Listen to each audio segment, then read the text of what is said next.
حبايبي عاملين ايه؟ يا رب تكونوا بخير. وحشتوني جدا جدا من اخر فيديو. النهارده بامر الله هنعمل تحليه سهله وبسيطه. بصي، بكوبايه واحده من السميد عملنا القمر ده. طعمها خطير. في دقيق السميد في ترميله كده حلوه قوي للناس اللي بتحب حلويات زمان. حلاوه الدقيق اللي هي سد الحنك او كده، بجد الحلوه دي هتعجبك قوي. سهله وبسيطه وجميله وان شاء الله تعجبك. ومش مكلفه خالص، اقتصاديه جدا. معايا كده طاسة أو صينية على النار، هبتدي أنزل فيها بنص كوباية من السكر. والسكر طبعا لو حابة تزودي زودي، تقللي تقللي. بس أنا كده كان السكر بتاعها مظبوط جدا. نزلت بنص كوباية من السكر.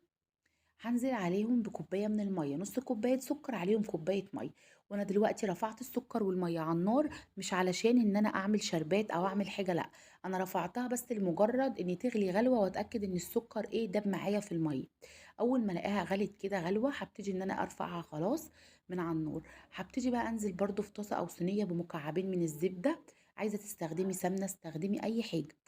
اول ما السمنه او الزبده تسيح معايا، هبتدي انزل بكوبايه من دقيق السميد، اللي هو بتاع البسبوسه. تمام تمام. هبتدي بقى اقلب. هو بياخد وقت شويه في التحمير، او بياخد وقت شويه على بال ما اوصل للون اللي انا عايزاه. اللون اللي هو اول درجات البني ده. بس في الاخر يعني هيتحمر، ما تقلقيش.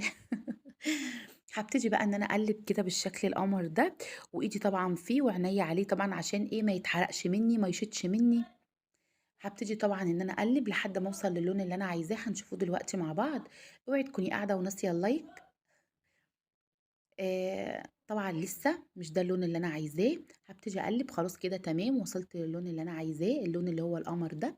وبعد خلاص بقى ما وصلت للون ده، هبتدي ان انا اضيف الميه، اللي هي كوبايه الميه بنص كوبايه السكر. نزلت بيها كده طبعا عشان اعلي القيمه الغذائيه، هنزل بكوبايه من الحليب، كوبايه واحده من الحليب. بالشكل ده هضيفها كده وابتدي ان انا اقلب. وعايزه اقولك ان هو بيشرب السوائل، يعني بسرعه هتلاقيه شرب السوائل، مش هتعدي دقيقه غير لما تلاقيه خلاص شرب الحليب وشرب الميه زي ما احنا شايفين. هديله تقلبتين كده واديله واوطي عليه. وعايزه اقولك اني وانا بحمر دي السميد كنت موطيه النار. يعني النار كانت واطيه عشان ما يتحرقش مني، لازم ان انت توطي النار. وهنا بقى اول ما يبتدي ان هو يشرب كده السوائل، هبتدي ان انا برضو اهدي النار عليه. وايدي فيه اقلبه لحد ما يشرب السوائل نهائي خالص، ونشوفه دلوقتي مع بعض. خلاص بقى كده تمام، شرب السوائل بالشكل ده. هكون بقى مجهزة طاجن أو مجهزة صينية، وهبتدي أنزل بالخليط، أو هنزل بدقيق السميد في الصينية كده بالشكل القمر ده. وهبتدي إن أنا أوزعه. بوزع بقى كده دقيق السميد وهو سخن كده عادي، وابتدي إن أنا أوزعه بالشكل ده في الصينية. خلاص بقى وزعته أو فردته كده في الصينية بالشكل ده. هبتدي بقى أعمل الخطوة التانية، وهو الطبقة التانية اللي هحطها فوق دقيق السميد. معايا بقى كوبايتين من الحليب، عليهم معلقتين من النشا ومعلقه من الدقيق. وهنا ممكن ان انت تستخدمي 3 معالق دقيق او 3 معالق نشا، يعني كله دقيق او كله نشا. بس في ناس لما بتستخدم الدقيق بتقولك طعمه بيبان. لو انت مش حابه الدقيق استخدمي 2 نشا وواحده دقيق. نزلت عليهم بكيس من الفانيليا ومعلقه واحده من السكر. برضو السكر مظبوط جدا، عشان ما تبقاش محليه قوي معايا، فانا كده ظبطت السكر قوي. حابه تزودي زودي.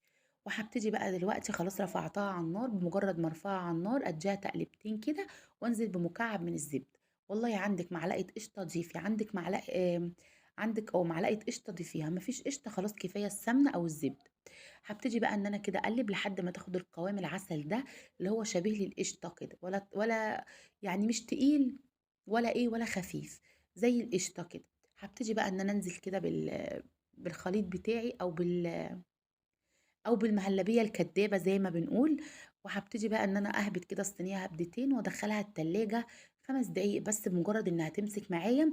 وانا هنا استعجلت عليها، عايزه تسيبيها 10 دقايق في التلاجة لحد ما تمسك اكتر سيبيها. بس هي زي الفل كده معايا.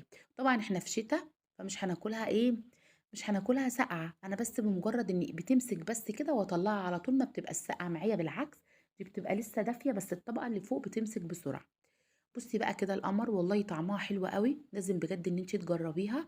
طعمها خطير، هيعجبك. جايلك ضيوف ممكن تعملي الصينيه دي، سواء بقى في الصيف او في الشتاء، بجد جميله.